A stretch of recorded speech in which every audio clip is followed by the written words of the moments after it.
Good afternoon. I'm Meg Kerr, and I'm a URI Coastal Fellow and has been working with the Watershed Counts project now for 3 years.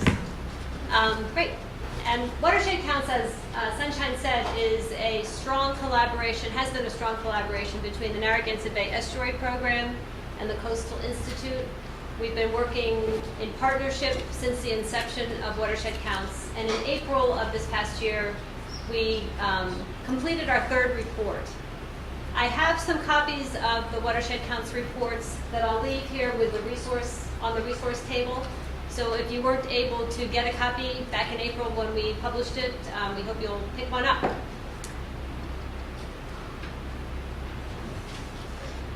Watershed Counts is designed to come up with a report card type assessment of the condition of the land and water resources of the Narragansett Bay watershed. We're trying to work collaboratively with partners throughout the watershed, scientists, managers, regulators at the state agencies and federal agencies, and at the grassroots with non-governmental organizations, watershed organizations, land trusts, Save the Bay, the whole collection of stakeholders, to look at data and come up with simple statements, simple, accurate, science-based statements that the public can understand about the condition of the watershed and how it's changing over time. So that's our goal. We're working in the Narragansett Bay watershed, and we call it the Narragansett Bay region because we've added in the Wood-Pawcatuck watershed and the south coastal ponds. So this is a map of the watershed. You can see Narragansett Bay, the Rhode Island border. And as you can see from the map, a good portion of the watershed is in Massachusetts. The Taunton and the Blackstone, the 10 Mile are in Massachusetts. So half the watershed's in Massachusetts, almost half is in Rhode Island. There's a small amount in Connecticut because we're working in the Wood-Pawcatuck. And it's about 2 million people. So our goal is to come up with statements that are collaboratively developed so that we all agree with each other on important questions like how clean is the water? How well are we doing protecting the land in this watershed? What are the changes in land use over time? And ultimately, we would really like to be able to give strong answers to the question, are our investments in clean water, land protection, are they making a difference? How are they helping the economy here in Rhode Island? It's a very important question to be able to answer. I'm going to give a very brief overview of some of the things that we've done with Watershed Counts and the process that we've used. I want you to keep in mind this website that at the bottom of this slide. There is a wealth of excellent information on this website. We distill the information down to in the report, but access to the actual data are available at the website, as well as a lot of supplementary information. So this great process slide. I was asked to talk a little bit about what Watershed Counts is and how we work. So I'm going to just talk about the process of bringing together all these different people and coming up with the statements that we make in the report. And I think it's important because on the back of our report, we list 60 stakeholder agencies and organizations that are working with us, and they really are working with us. They have had multiple opportunities for input and have vetted the report before we put it out. So starting at the very top, at the very beginning of Watershed Counts, we started with a series of stakeholder meetings to talk with people throughout the watershed to ask what were the questions that they were trying to answer, where were the data that they were aware of that helped answer those questions, and what were some indicators that they were already working with or thought would be important to develop and communicate. And based on that, we identified a subset of indicators. We collected the data.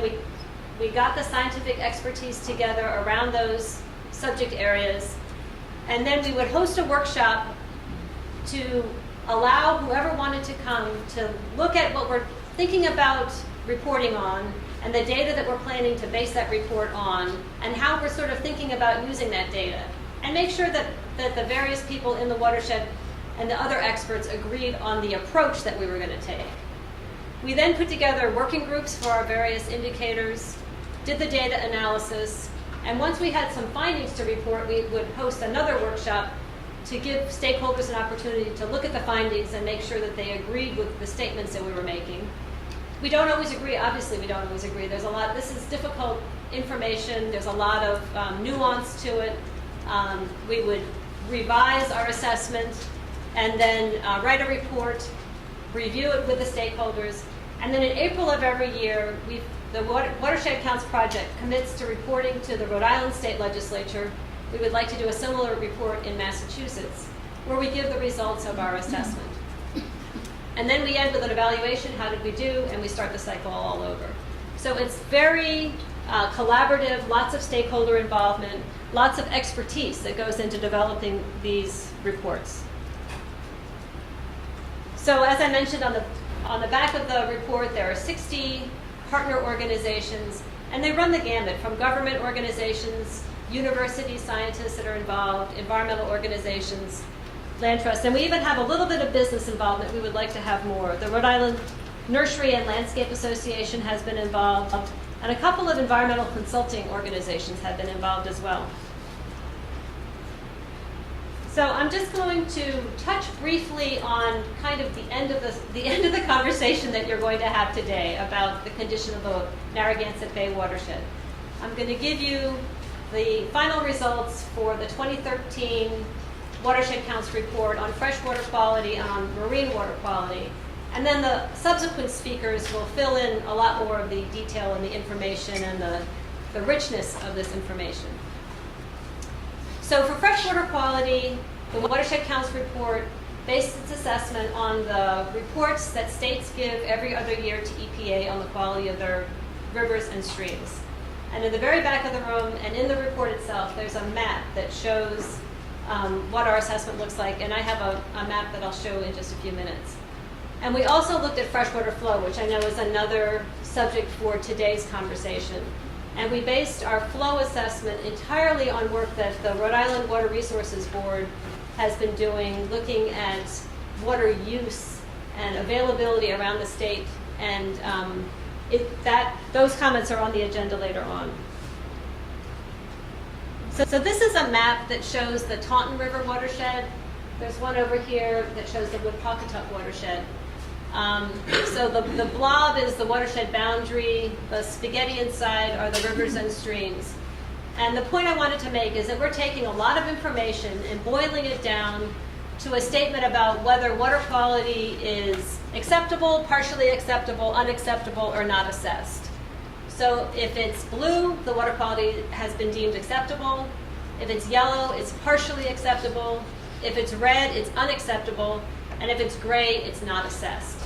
If you look at this map of the Taunton, one of the big aha moments for those of us working on this report was there's a lot of gray. So there's a lot of areas where we haven't collected the data, we're not making the assessment.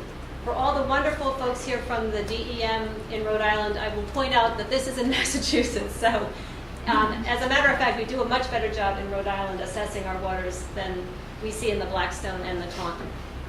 But this is important to show that they're not assessed and to start working to fill in those gaps.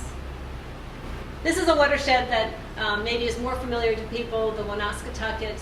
Again, the red, the blue, and the yellow as partially acceptable and the not assessed. So there's more water quality has been assessed. And I put it up here because I just wanted to point out that for the detail-oriented people, we actually looked at 3 uses: the aquatic life, whether it's acceptable for aquatic life, recreation, or fish consumption. And these icons on the map, and there are a different set of icons on that map over there, allow you to look at that segment of the river and see whether all those uses are impaired as they are along the Woonasquatucket, all those icons are red, or where the nuances are in the assessment. And at the end of the day, our goal is to boil all this complicated science, it really is complicated science, into a report card, a thumbs up, a thumbs down, on the status and trends of the indicator that we're looking at and how we're doing managing that part of the watershed. So for freshwater quality, for rivers and streams, in 2013, our assessment was a thumbs down, a small thumbs down, because only 21% of the river miles assessed in the Narragansett Bay watershed had acceptable water quality. On management, we gave it a so-so rating, the yellow arrow going in both directions, recognizing that we've made great progress. There have been a lot of investments in point source management, but that non-point sources remain a huge challenge throughout the watershed. While we're on the slide, I just wanted to point out that one of the things that the Coastal Institute has been brilliant about with this project and brought to this project is the visual aids, or the visual, so the icons that we developed for each of our indicators, and presenting the information in these visually impactful posters has been something that the Coastal Institute brought to this partnership, and I think has really been an important part of the richness of what we've done. So looking at saltwaters, Watershed Council so far has made an assessment of marine water quality, just looking at dissolved oxygen, and we've also looked at beach closures. So for marine water quality, this was the map and the assessment in the 2013 report. I really like this icon with the little scuba diver there and the fish and the lobster. This map shows you the upper Narragansett Bay. The darker the red, the more often that water is impaired for dissolved oxygen. As the shading gets less intense, there's less impairment for dissolved oxygen, and where it is blue, it is not, there are not impairments for dissolved oxygen. So 28% of the watershed, of the waters, the marine waters in Rhode Island are impaired for dissolved oxygen, and 4% in Massachusetts.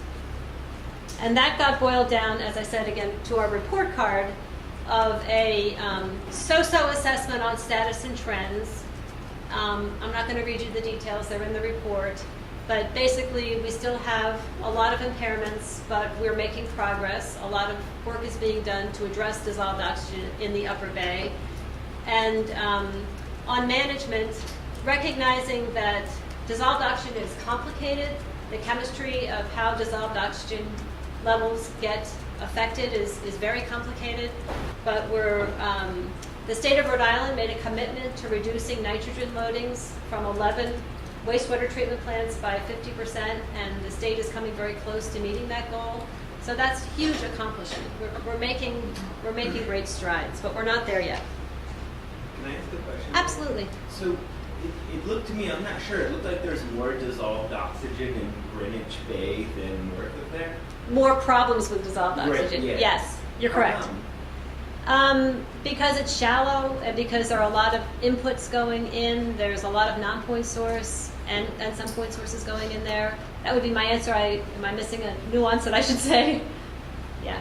Well, also circulation patterns tend to keep the water in the bay, so there's not good exchange, even though it seems like it should be more open exchange than there is, but the water kind of gets stuck in there because it barely goes from the south instead. Okay, I'm getting the hands up from Sunshine. I think I'm good. Bay and ocean beaches we looked at as part of the marine water quality. And this is my personal favorite part of our assessment from last year because it's good news. If you look at this graph, this is looking at beach closure events. The higher the bar, the more beach closure events there are from 2005 to 2012. And the red line is seasonal rainfall, precipitation, how much rainfall has happened during the year. And as you can easily see, up until 2009, rainfall and beach closure events tracked each other very closely. But starting in 2010, there started to be some separation. And that is because of the investments we've made in the combined sewer overflow tunnel up in Providence, because we're working on stormwater at a lot of these beaches. There's been stormwater remediation, big investments. So it's a good news slide. And our assessment was positive. Watershed Counts also looks at other indicators, and you can see them around the room with these posters, looking at impervious cover, open space, invasive species, climate change, and looking at economics. We feel it's very important, and we're continuing to work on putting some numbers around the value of these resources to the state, because that's very important when we start talking to decision makers, to put those numbers there. And that information is in the report and up on the website. And that's it. She was getting worried, but I named it.